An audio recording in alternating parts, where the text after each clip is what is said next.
Hello, I'm Angela Wardle and I'm going to talk about various aspects of personal hygiene in Roman Britain for which we have archaeological evidence in the form of both structures, such as these two bath buildings in the London area, and finds, as these bathing implements from the legionary baths at Caerleon. The water supply to most houses would have been from wells, and these can sometimes be found where reused wooden barrels were sunk into the ground, or properly constructed using planking, such as these examples from London. So, although the Romans understood the benefits of fresh water, they did not understand about bacteria, and in towns it was quite normal to have wells containing fresh water with rubbish of all kinds lying close by to infect the supply, causing many stomach upsets and general intestinal ailments. The water was either hauled up in buckets or by such sophisticated mechanisms as this reconstructed water wheel from London. The wooden box which held the water is original, preserved in waterlogged conditions, and is one of several found on London sites, including one found at a bathhouse.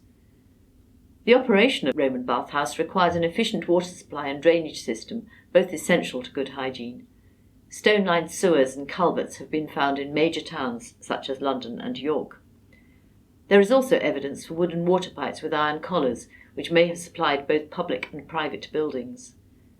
This length of oak water pipe from London has a lead outlet, seen in the foreground. Bathhouses could be huge communal public complexes or small suites in private houses, and here we show a plan of public baths from Huggin Hill, London. But they always had the same basic elements: a cold room with bath, the frigidarium, a warm room with a warm bath, the tepidarium, and a hot room with hot plunge bath, the caldarium.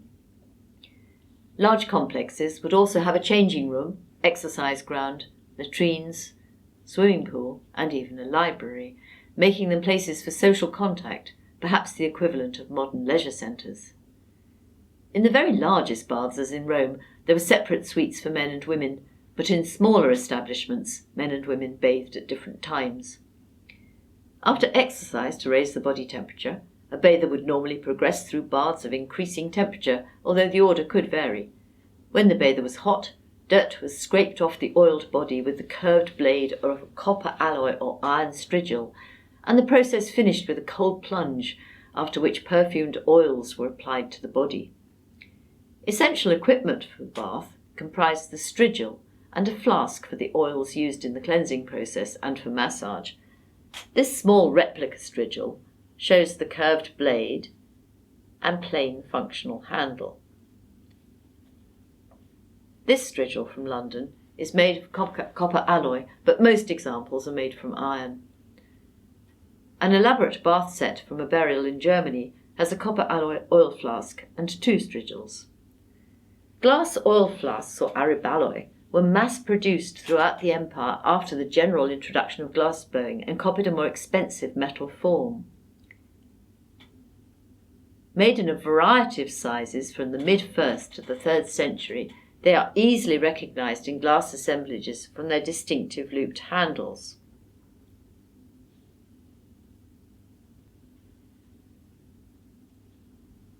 And can even be recognised from very small fragments.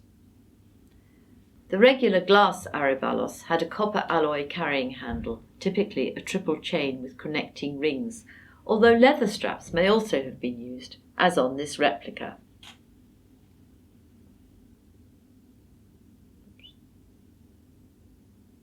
Smaller glass flasks were also used for sweet-smelling perfumed oils and cosmetics. Some finer and rarer flasks, such as this in turquoise glass, would also have held treasured expensive oils. Oil flasks were also made in other materials and could be very decorative. The most distinctive are small anthropomorphic vessels, such as this copper alloy flask or balsamarium, in the form of a youth with African features rising from a calyx. And this one, also of copper alloy, again shows an African head motif. A range of other treatments were available at the baths, among them haircutting, shaving and manicure, and the implements used for such personal grooming are also found in domestic contexts. Hair and beards were cut with sharp knives or small spring shears. This image from Neumagen, dating from around AD 200, shows a lady at her toilet, assisted by 4 servants, one of whom holds a mirror. Many boxwood combs survive from waterlogged contexts, described in detail by Barbara Burley in another of our films. They were used to dress the hair, but the fine teeth were also effective for removing vermin, such as nits, as this example from Ribchester shows. Hairpins were used to secure the hair. They could be long or short depending upon the current fashion, and were made from bone, metal, jet, and glass. Small metal toilet sets are found on many sites. These consisted of tweezers, a bifid nail cleaner, and a small scoot, linked together on a ring or shackle loop, although they are quite often found separately, having come adrift. A more elaborate set from London, and this is a replica, also has a file and curved pick. The tools hang from a bar affixed to a decorative plate with a central suspension loop. Toilet sets were very popular in Roman Britain, and studies by Nina Crummy and Hella Eckhart have suggested that their use sheds light on attitudes to identity and presentation. A detailed study of the art of grooming and the significance of toilet implements is the subject of another film. Roman authors such as Lucian, Ovid, and Pliny refer to face creams and cosmetics.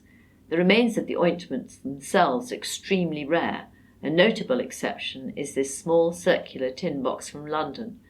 It held foundation cream, which analysis has shown to contain animal fat, starch, and tin oxide to give the skin a translucence. There are small ointment jars, pots, and long-handled metal scoops, or liguli, which would have been used to extract cosmetics. However, some similar-looking objects have square or octagonal section handles, which are characteristic of surgical implements.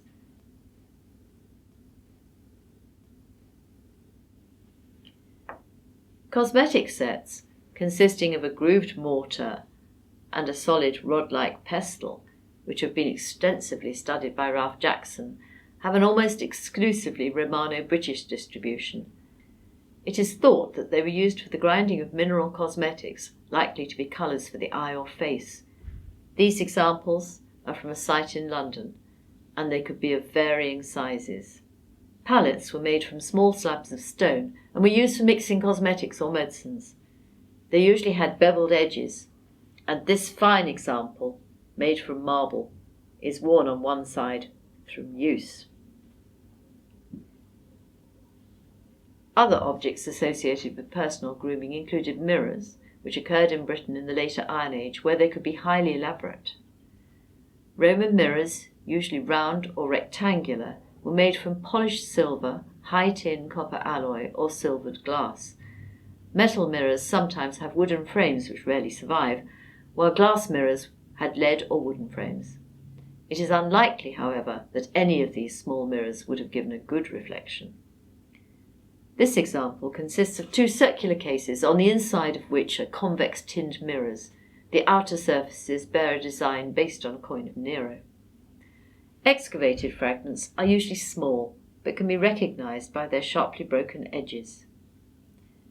Mirror handles also occasionally survive. The circular mirror would have been placed here.